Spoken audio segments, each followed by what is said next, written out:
Picture yourself standing on the steps of an ancient Roman forum.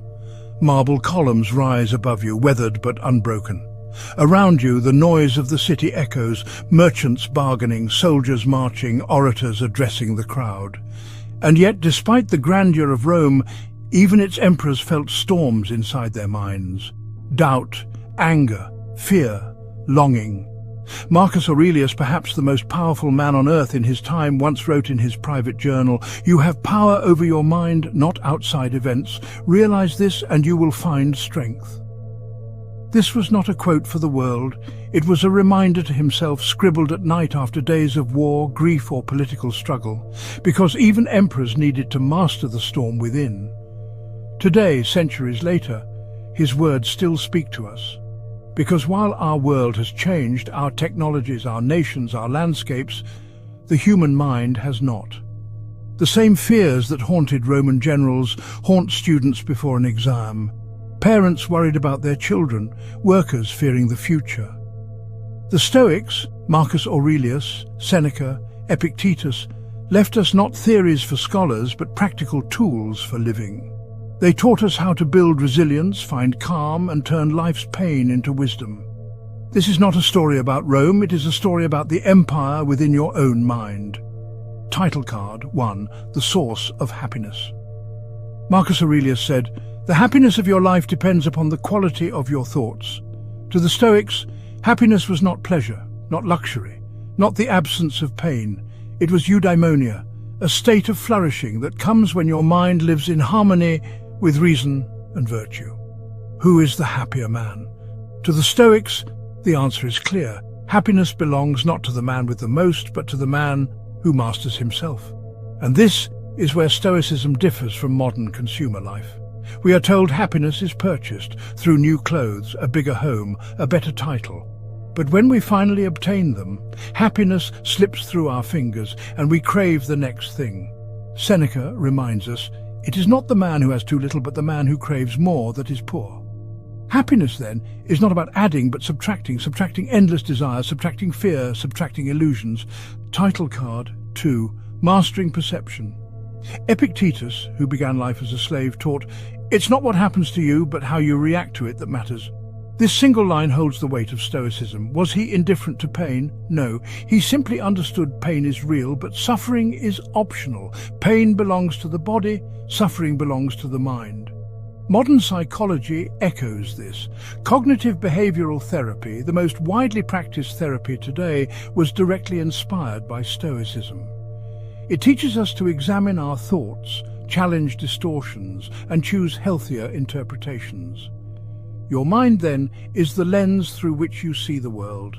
Clean the lens, and the world becomes clear. Leave it clouded by fear, anger, or envy, and life appears darker than it truly is. Title card 3. The tyranny of imagination. Seneca wrote, "We suffer more in imagination than in reality. How many nights have we lost sleep worrying about outcomes that never came to pass? How many opportunities have we avoided because of imagined failures? How many times have we relived old humiliations as if replaying them could change the past?" The Stoics recognized the mind's power to create its own suffering. They practiced a method called premeditatio malorum, the premeditation of evils. By rehearsing these possibilities, they stripped them of terror. When hardship arrived, it was not a shock, but an event they had already faced in the theatre of their mind. The Stoic response is simple. Stay with what is. The present moment is never unbearable. It is only when we add the weight of imagination that it becomes so. Title card 4. Redefining emotions. Stoicism is often misunderstood as emotional suppression, but the Stoics did not reject emotions, they sought to guide them. They believed emotions arise from judgments. Change the judgment and you change the emotion. Epictetus compared emotions to guests at your table. They will arrive whether you invite them or not, but you can choose how you receive them. Modern science agrees. Emotions are messengers. They evolved to signal threats, opportunities, values. The Stoics teach us not to silence them, but to hear their message, then act with wisdom rather than impulse. In your own life, imagine facing rejection. The first spark of anger or sadness arises. The untrained mind lashes out or collapses. The Stoic mind pauses, listens, and says, "This shows me what I desire, what I value. Now, how shall I respond?" Thus, emotions become allies, not tyrants. Title card 5. Training the mind. The Stoics treated philosophy as training, not theory. For us, training the mind means adopting similar habits: morning reflection, evening journaling, voluntary discomfort. The mind is like iron. Left untouched, it rusts. Placed in the fire of discipline, hammered with practice, it becomes a blade. Title card 6. The empire within Rome itself fell. Its marble crumbled, its legions dissolved, its emperors forgotten. But the empire of the Stoic mind endures. Because while fortune changes, power shifts, and death comes for all, one domain remains fully ours: the empire within. The storms of life will not cease, but we can build a citadel within, a fortress of reason, discipline, and calm. That empire is not built once. It is built daily, thought by thought, choice by choice. And if you begin here and now with the smallest act, pausing before you react, choosing gratitude over envy, focusing on what is within your control, then you have already become a Stoic in practice. The storms outside will rage, but the empire within will stand.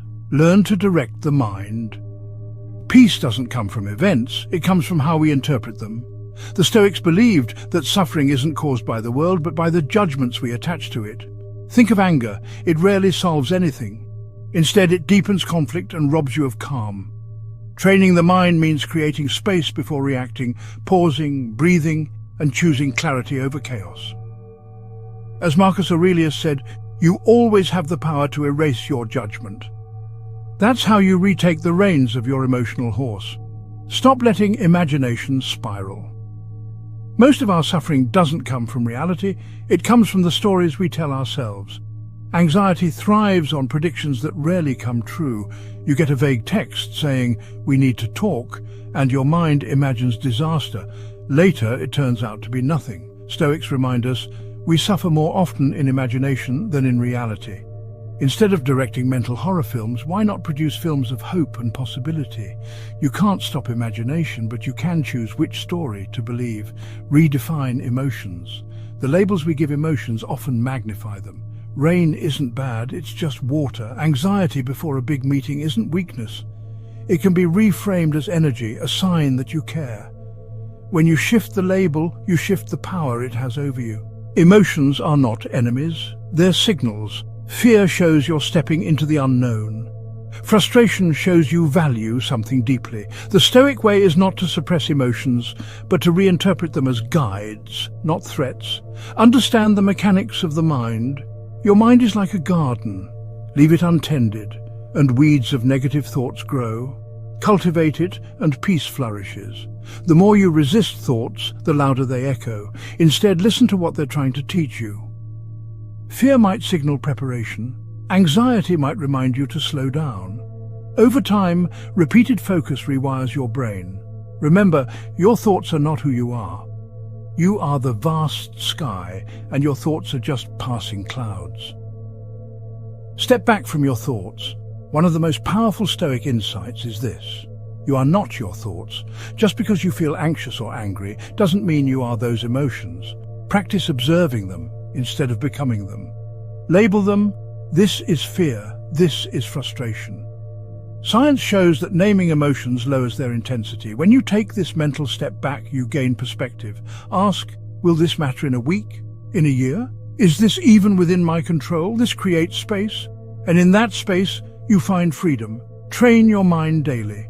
The final lesson is consistency. Mastery isn't built in one moment of insight, it's a daily practice. Just like muscles grow through repetition, mental strength grows through steady effort. The Stoics journaled daily, reflecting on what triggered their emotions and how they could respond better next time. Over time, patterns emerge and resilience grows. Remember, the goal isn't to eliminate negativity. It's to respond without being consumed by it. So, to recap, realize happiness starts in your mind. Direct your thoughts instead of being dragged by them. Don't let imagination spiral into fear. Redefine emotions as signals, not enemies. Understand how your mind works. Step back and observe your thoughts. Train your mind every single day. Life will never be free of storms, but you can learn to stand steady in them. True strength is not about avoiding emotions, it's about mastering your response to them. If this spoke to you, drop a comment. What's one practice you'll start today? And don't forget to like, share and subscribe for more Stoic wisdom to help you live with clarity, strength and peace.